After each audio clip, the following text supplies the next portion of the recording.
Bienvenue chez nous, CSS, votre chaîne par excellence, qui explique sciences, mathématiques, physique et chimie de manière plus simplifiée.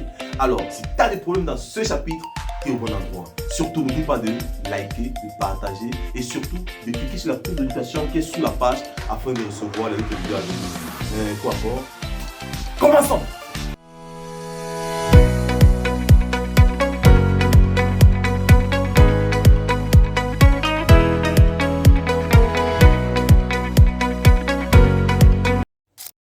Merci une fois de plus et bienvenue dans cette édition de séance de mathématiques. Aujourd'hui, on va parler de dénombrement. D'accord? On va voir comment dénombrer. Voilà. C'est un chapitre très important pour les élèves de première et de terminale. Voilà. Parce qu'en terminale, on parle des probabilités et autres. Mais on commence toujours par les dénombrements. Alors, comme il est de coutume, on va d'abord parler des titres. De tout ce qu'on va voir au cours de la leçon. C'est très important. Alors, on va parler dans ce chapitre, premièrement, on va voir les définitions. On va définir ce que c'est que dénombrer. D'accord? On va parler de définition. Bon, pas que la définition, on va parler de définition, on va s'expliquer correctement de quoi il s'agit, de manière plus pratique. Après les définitions, on va voir une notion très importante qu'on appelle les partitions d'ensemble. Donc, partitions d'ensemble. Et après les partitions d'un ensemble, on va commencer déjà avec les types de comptage, les types de dénombrement. Donc, le comptage. On va parler du comptage. Après les comptages, on va voir une autre notion, toujours, qui permet de dénombrer, qu'on appelle l'arbre de choix. D'accord?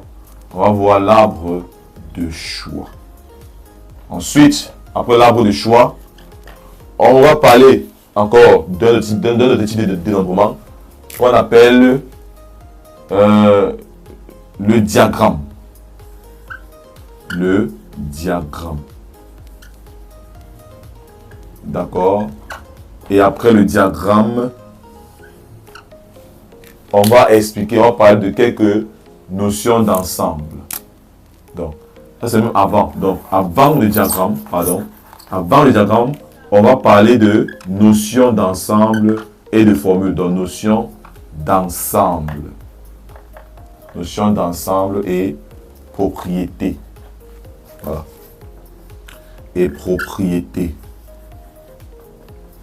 Ensuite, on va voir le sixième point qui est le diagramme. Qui est toujours une façon de dénombrer. D'accord? Ensuite, après le diagramme, on va parler de P-liste. Voilà. On voit les P-listes. Voilà.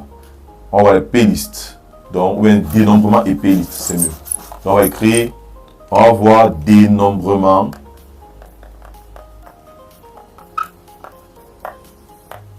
et P-liste. Voilà. On va continuer avec le noir ou bleu parce que le stylo est en train de s'achever. Là, on va continuer avec un autre stylo. Un autre marqueur, pardon. Voilà. Après les dénombrements et P-liste, dans les dénombrements et P-liste, parce que ceci, c'est dans les dénombrements et P-liste là. Donc ici, à l'intérieur là, on va parler de P-uplet. D'accord? P-uplet. Et après les P-uplet, on va parler de notion de facto. On va voir une notion qu'on appelle notion de factoriel. Ensuite, après cette notion-là, on va maintenant voir les arrangements.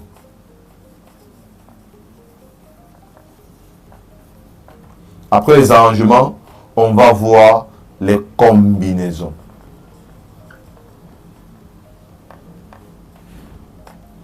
Après les combinaisons, on va parler de voir quelques propriétés.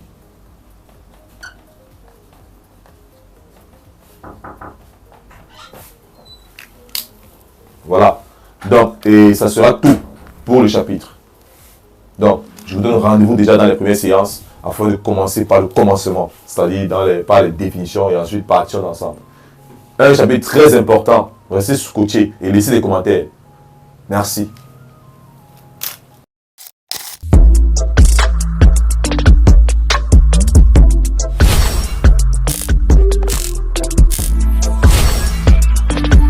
Merci d'avoir regardé cette vidéo jusqu'à la fin. N'oubliez pas de relever les notions importantes afin de les réviser à domicile. Bien sûr, vous pouvez nous contacter en cas de problème si le numéro se trouve en bas de la page. Aussi, pour les cours de suivi à domicile, des suivis personnalisés et même pour des cours en ligne, nous sommes ouverts. C'était Tchoumi Joël, votre enseignant. Ciao.